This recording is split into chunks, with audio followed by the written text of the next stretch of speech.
সুপ্রভাত বন্ধুরা, কারণে অকারণে ব্লগের আমি শিপ্রা বলছি। এই মর্নিং ওয়াকে বেরোচ্ছি, যথারীতি প্রচুর লেট, 6:45 ক্রস। চলো এবার বেরিয়ে পড়ি। কি গো, তুমি রেডি? চলে এসো, অনেক দেরি হয়ে গেছিল। চলো বেরিয়ে পড়ি। আজকে একটু বাজারও যাব, বাজার করব। আর দুদানা নেই, বাজার করে হেঁটে বাড়ি চলে আসব। তোমরা থাকো আমাদের সঙ্গে। মর্নিং ওয়াকে তোমাদেরও রোজ নিয়ে যাই, তোমাদেরও ভালো অভিজ্ঞতা হয়ে যাচ্ছে। যারা আমার বয়সী তারা তো ভালোই, আর যারা বাচ্চা দেখছো আমার ভিডিওটা, তারাও মর্নিং ওয়াকের প্রয়োজনীয়তাটা বুঝতে পারবে আর কদিন পর। তারাও আমার মতো যাবে না, তারপরে যাবে।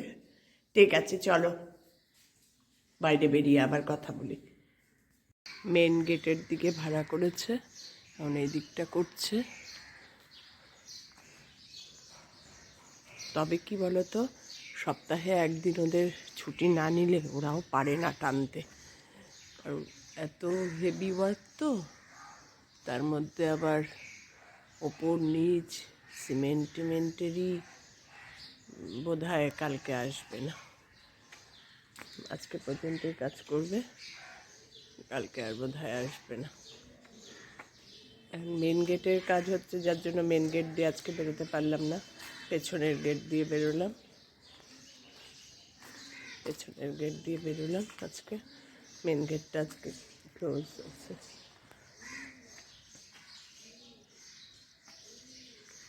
সব বাড়ি ঘর, মানে এই যে এখানেও আবার প্লাস্টার করবে, ভেঙে রেখেছে।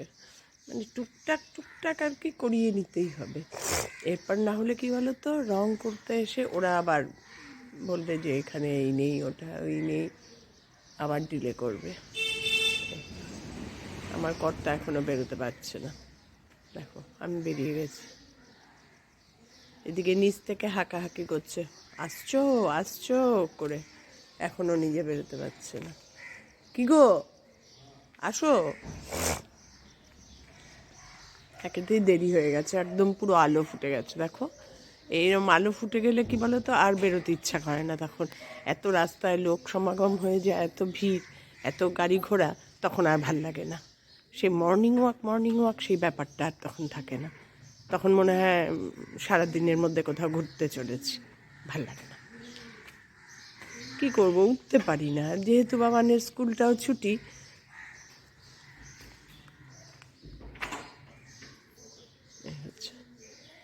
চলো দেখতে থাকো, তোমাদের সব তো বলবো, তোমাদের সঙ্গে সব শেয়ার করব। বাজারের দিকে চলেছি দুজন। এদিকে সরে এসো, এত ওইদিকেই যাচ্ছ কেন? গাড়ি ঘোড়ার যথারীতি শুরু হয়ে গেছে প্রচণ্ড। 6টা বেজে গেছে না, 6টার আগ হলে মোটামুটি নির্জন নিরালাই থাকে, আলো ফুটলেও। এখনের ওয়েদারটা না খুব ভালো, জানো তো, মানে হালকা হালকা ঠান্ডা, আর গরমের ভাবই নেই। আমার কর্তা টুপি পরে বেরিয়েছিল, একটু ঠান্ডা লাগছে মাথায়, যদি তার ঠান্ডা লাগে, তাই জন্য এখন একটুখানি হেঁটেই টুপি খুলে ফেলেছে, বলছে না এখন গরম লাগছে। চলেছি দুজন। বাজারটা একটু দূরে, সাপুইপাড়া বাজার তো একটু দূরে। বাজারে গিয়ে আবার তোমাদের দেখাচ্ছি। বাজার কমপ্লিট, এবার চলেছি বাড়ির পথে। ফুলকপি, হ্যাঁ কি বলছো? হ্যাঁ সত্যি, আবার দাম বাড়া শুরু হয়ে গেছে। শীত চলে যাচ্ছে, শীতের জিনিসের দাম বেড়ে যাচ্ছে। হ্যাঁ সেটাই সেটাই।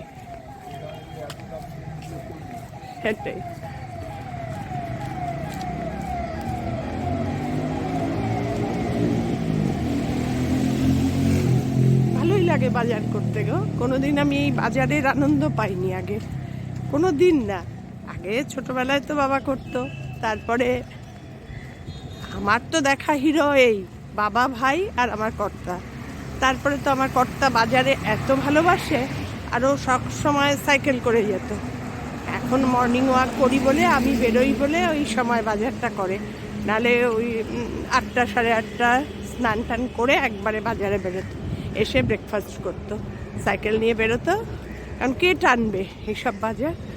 কিন্তু এখন যেহেতু আমি বেরোই, আমার সঙ্গেও ঘোরা হয় মর্নিংয়ে, একদম বাজারটা সেরে, তাহলে আমার একটু বেশি হাঁটা হবে।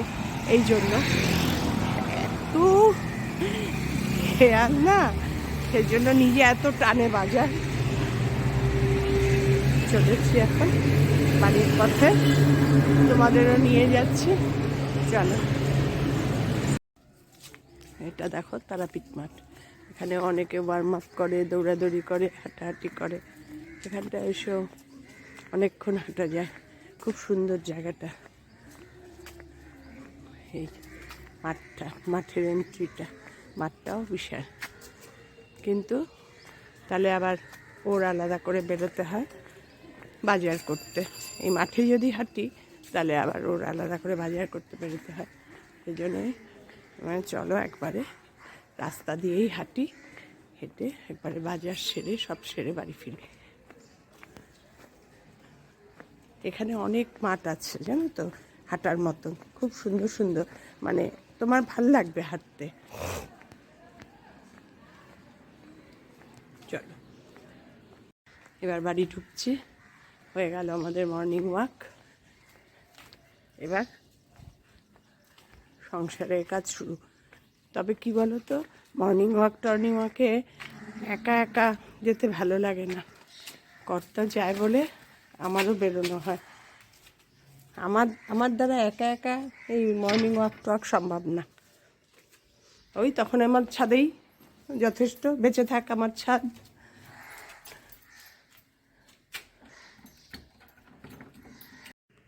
আজকের আমার বাজার দেখো, ফুলকপি, ক্যাপসিকাম, আলু, ধনেপাতা আর বিনস সব পেয়েছি, যা যা ভেবে গেছিলাম সবই পেয়েছি।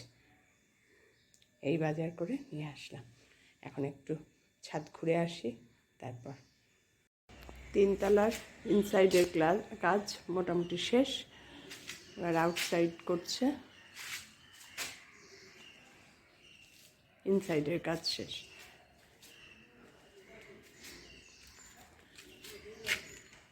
সূর্য ঠাকুর, এই যে সূর্য ঠাকুরকে দেখো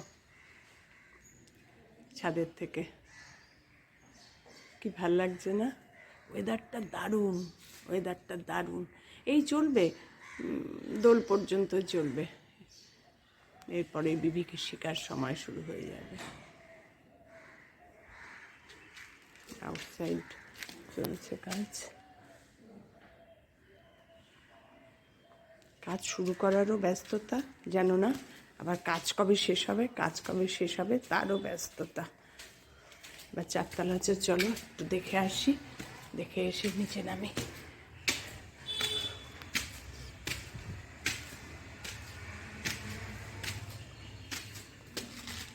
চারতলারও এগুলোর আউটসাইডগুলো হয়ে গেছে, 4 তলার সব কমপ্লিট।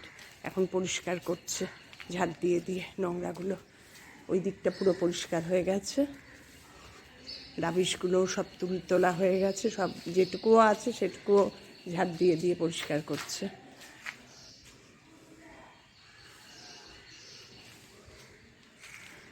বাহ, বাচ্চা আছে। সামনের সপ্তাহের মধ্যে যদি, যাওয়ার আগেই তো শেষ হবে। আমি তো ভেবেছিলাম এই উইকেই শেষ হয়ে যাবে, কিন্তু দেখছি যা এই উইকটা টানবে, মানে স্যাটারডে সানডে পর্যন্ত টানবে। দেখা যাক কি হয়। চলো আমিও একটু জল দিই। এসছি যখন ওপরে, 3 তলাটায় আমার কর্তা দেয়, কারণ ওখানে জল তোমার বাথরুম থেকে টেনে নিয়ে দিতে হয়, এই জন্য ও বলে তোমার আর দিতে হবে না। আর এখানে জল ভরা যেহেতু থাকে 4 তলায়, এটা আমি দিই। দুজনের মতো ভাগ করে নিয়েছে, আমি অবশ্য করিনি, ওই বলেছে তুমি আর 3 তলায় দিতে যেও না, ওটা আমি দিয়ে দেবো। ভীষণ কাজের তো, ভীষণ। ঠিক আছে দেখো, আমি একটু জল দিই, এসছি যখন। আজ আমি তোমাদের একটা নতুন রেসিপি দেখাবো। বলেছিলাম না সেদিন সজনে ফুল এনেছে, সজনে ফুল দিয়ে অর্ধেক করেছি চচ্চড়ি, আর এবার করব বড়া। দেখো কি করে করি, দেখতে থাকো। সজনে ফুলের বড়া ভাজছি, দেখো এটা একটা নতুন রেসিপি। আজকে কর্তা বাজার থেকে নিয়ে এসছে, খেতে খুব ভাল লাগে। কি করেছি বলো তো, বেসন, নুন, লঙ্কার গুঁড়ো দিয়ে একটু হলুদ দিয়ে মেখে রেখেছি, একটু রেখে দিতে হয় মেখে। এবার এটাকে বড়া ভাজছি, তোমাদের দেখাবো ভেবেছি, ভুলে গেছিলাম। তার মাঝখানে আবার একটু কারেন্ট অফ হয়ে গেছিলো, তার জন্য আরও ভুলে গেছিলাম। তারপরে এখন মনে পড়লো, এই তোমাদের তো দেখানো হয়নি। কোনো কিছু না দেখালে ভাল লাগে না। এই সজনে ফুলের বড়া হলে না আর কিচ্ছু লাগে না। একটু গরম ভাতে একটু ঘি দিয়ে মেখে সজনা ফুলের বড়া, আহ দারুণ।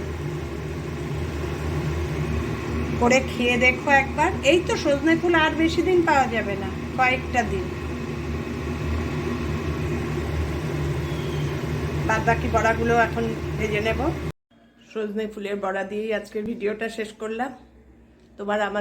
তোমাদের আমার ভিডিও কেমন লাগে জানিও, লাইক করে দিও, একটা শেয়ার করে দিও, আর ভালো লাগলে আমার চ্যানেলটা সাবস্ক্রাইব করে দিও। তোমরা সবাই ভালো থেকো, সুস্থ থেকো, সাবধানে থেকো। টাটা। দেখা হবে আবার একটা নতুন দিন, নতুন ভিডিও, নতুন সকাল নিয়ে।